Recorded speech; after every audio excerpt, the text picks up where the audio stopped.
obviously Tuesday night was quite disappointing. What are the kind of lessons that the group of players have learned from that as you try to prepare for this weekend? Well, yeah, I mean, obviously the manner in which we've ended up coming out losers in the game is a bit more than disappointing for us in that dressing room after the game.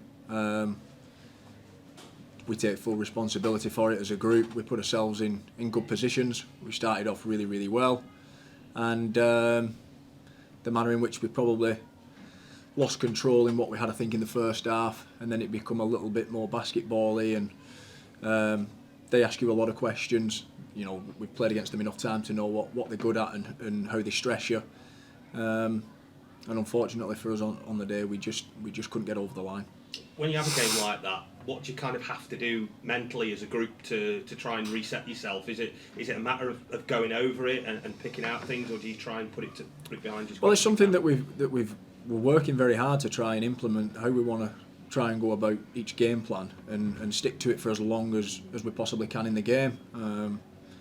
Unfortunately, at the weekend, I don't think we did that for long enough, certainly in the second half. And then it become, you know, a little bit to-y and fro-y, and probably suited the way Stevenage try to win their games in terms of how they stress you and they're running behind you constantly and they slide balls behind your back line.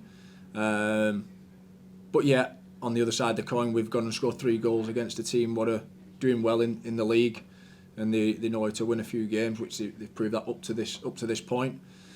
So that, you know, there's a positive what we can come out of that for sure. Gone and scored 3 goals. I think if I'm right in saying it's the first time since maybe Charlton near the start of the season. So obviously we're correcting that a little bit more, but in terms of obviously our focus and concentration, decision making, and obviously keeping the ball out the other day, it wasn't good enough, and it's on us as players, and it's our responsibility to keep working and try and put that right. Last few games you've been in the centre of that back three, and I know when you came, everybody was talking about you playing maybe on the right or in midfield. How have you kind of taken to that? I'm taking it you probably played there before, I suppose, so you know what it's about. Yeah, you know, throughout my career I've been asked to play various roles. Coming into the back line, it's different. I would say it's a lot easier because all the game's in front of you, and you know, you see everything as opposed to obviously being in central midfield where you need eyes here, there, and everywhere. So yeah, I mean, wherever the manager wants to play me and thinks I might be able to help the team, I'm happy to do my best, and it's as simple as that. He's talked about the importance of senior players, and I know I've talked to you about this before, about what the messages are that you can pass on and how you can help. When you get to the period of time where you've got loads of games, maybe results haven't been your way, what are the kind of responsibilities of a senior player at this stage of the season? Well, it's just about reinforcing what we you know, and focusing on what we have been good at and what we've been doing well, which there have been lots and lots of good stuff.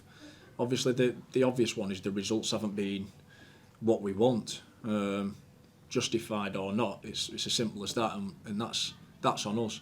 But it's about trusting the process in where we're at, and everybody's in it together, and we stick together. It's going to be a difficult period. Everybody's going to be used, keeping the energy levels high, supporting each other, demanding of each other, and just bringing the best version of yourself you can be. There's going to be tired minds and tired bodies, but that's up and down the country in every single team. Everybody's going to be stressed and fatigued, and we just have to give ourselves the best chance by preparing as well as we possibly can, giving everything, and then seeing what happens. Do you have to kind of measure the emotional side of it as well? Because obviously there's disappointment that comes with some results, but you've won a game at the weekend. It's easy to think that that's a turning point then, isn't it? Have you got to help some of the younger lads in particular be quite measured in that? Well, it was like after the game, I got asked the question after the game, and it's a case of, you know, like we have done all season, we're taking it game by game. You know, I think it's only fair that our fans and supporters and people around, you know, if we win a game, we want them to be excited, and you know, we want to do it for them. At the same time, as professional players, you know that the next challenge is coming, and it's a big one, and that's the most important one. And we're going to maintain that mindset going forward, in the fact that we're going to do our best in the next possible game, prepare as well as we can, and give it our all. And then it's obviously supporting each other, hitting the reset button, letting go of either the victory or a defeat, and then we have to give our best in the next match. Just a couple of bits on obviously the game after Saturday, which is Middlesbrough. You know Championship football very well. You played many games in there. what can people, not just fans, but what can the team expect from a championship side, some of which won't have played against them before? What are those differences like? Well, they're going to have a lot of quality. It's no two ways about it. From a defensive point of view, we're going to have to be on our mettle. We're going to have to be really organised. We're going to have to block shots. We're going to have to defend our box well. We're going to have to track runners and be physical.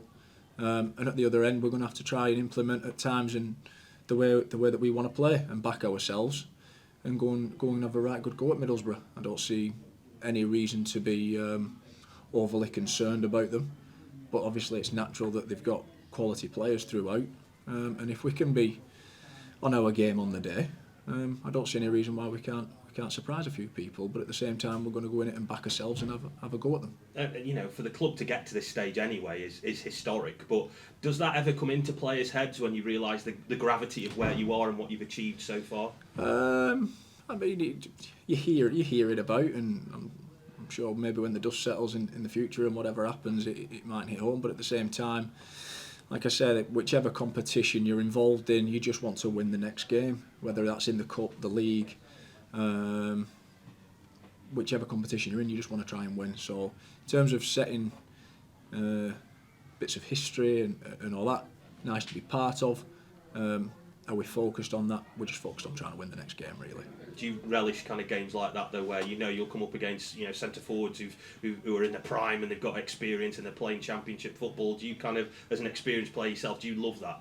Yeah, it's the games you want to be involved in. Obviously, as players, you want to play as high as you can for as long as you can, and when you're playing against good players, it's a good measure for yourself and see where you're at. So, we're looking forward to the challenge. We know it's going to be a big ask.